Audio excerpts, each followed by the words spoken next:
Hey, this is Gary with Optimal Cruising, and these are your up-to-date cruise news headlines in under 2 minutes. First up, we have the Regal Princess, hit by a storm producing up to 40-foot waves and 90-mile-an-hour winds off the coast of the UK and Norway.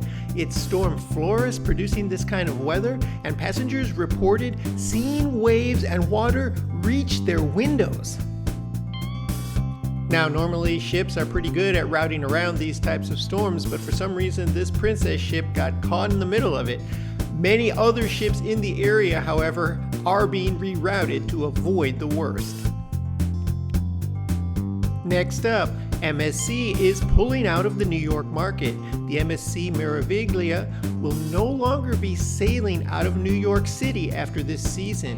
It is going to have a stint in Europe, and then it will be repositioned to Miami for future sailings. Now, a lot of people who have future cruises booked on this sailing out of New York are being offered a full refund or future cruise credit.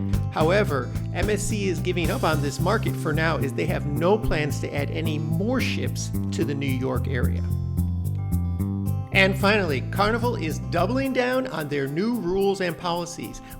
We have a passenger reporting that they just put off 18 passengers in Bimini in the Bahamas because they were fighting on the ship. They're off the cruise, they have to find their own way home. What do you think? Drop us a comment below. Like this video and make sure you subscribe to this channel to get all of our cruise news updates and other tips and tricks about the cruising industry.